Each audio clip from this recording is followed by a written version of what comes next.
is it for you just to know that any pass you throw, regardless of depth, could end up in the end zone with some of those guys?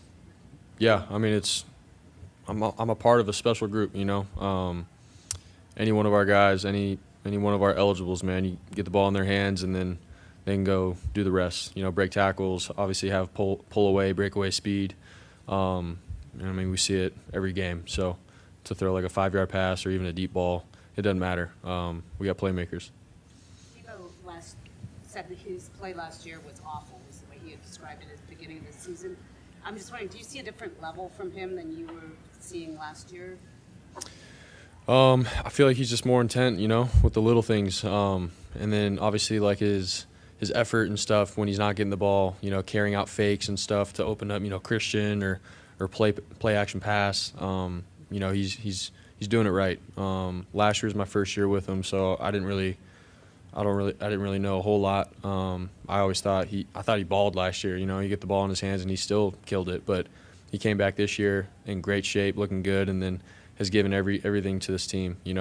So very proud of him. And obviously when you do get him the ball, he's the same old Debo, makes plays. How big is it for you guys to be able to beat Seattle twice in one season? It's huge. Especially just playing in the same division as them, the rivalry and all that kind of stuff. But they're a good team, and so for us to be able to say we beat them twice in the same year was huge for us. But like I said before, we play and take every game 1 week at a time. So they were on our schedule twice, and that's how we handled it, and that's how we looked at it. But they're a great team. Are you more comfortable all the time with the deep ball, throwing the deep ball? What do you mean by that? Sorry. Like today you had like 3 really nice deep balls, and that's, last year people were saying you got an average arm, maybe people weren't expecting you to throw it deep, but it seems to be more and more a part of the team's arsenal. I feel like we've always, sort of had, shots within plays. If the defense gives us a look, we take it. And so was I afraid to go deep or anything like that last year? I don't think so. This year I feel like just more aware of, what our offense is and where guys are supposed to be. And if the defense gives us a look, I'm more, I guess, ready for it and aware of it. So I have taken deep shots this year. So, yeah. Shanahan said his favorite throw of yours wasn't one of the deep ones, but a short one to Debo that he took 30 yards. Is that yours too, or do you have a favorite? That one felt good, just, going through the progressions and hitting Debo. And, we talked about that all week, Obviously, if the defense gives us the longer, deeper throw, great, but we have to be disciplined and have to play with conviction to be able to go through my progressions and be willing to take checkdowns like that. And obviously, when you have Debo Samuel as your checkdown, it's pretty good. So. With the Seahawks play that goes for 72, you have a number of big plays. I think you averaged over 10 yards of play today. Do you guys come out of the huddle thinking like any play can be a touchdown?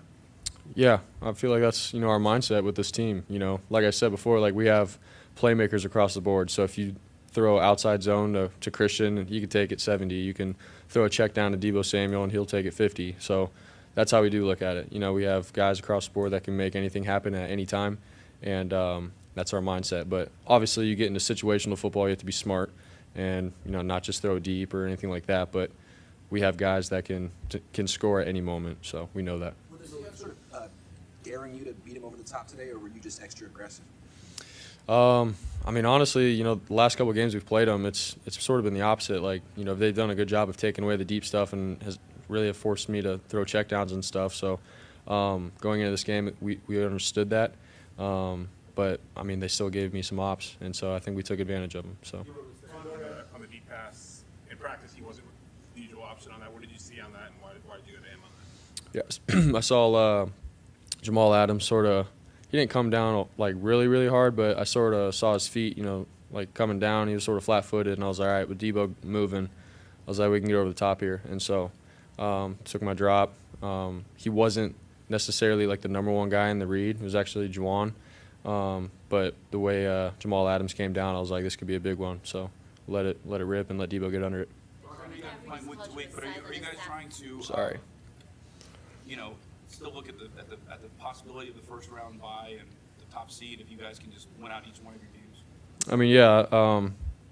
For us, if we handle business and take it 1 week at a time, obviously who doesn't want to play, as the first seed with home field advantage and all that kind of stuff. So I think everybody in the league knows that. We know that here.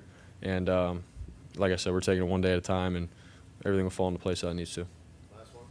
Christian just called you a silent assassin. Would you say that that's an accurate description? Man. I mean, I'm sort of going to not answer that. I respect that. Thank you, Christian. But, yeah, appreciate it. Yeah, thanks, guys.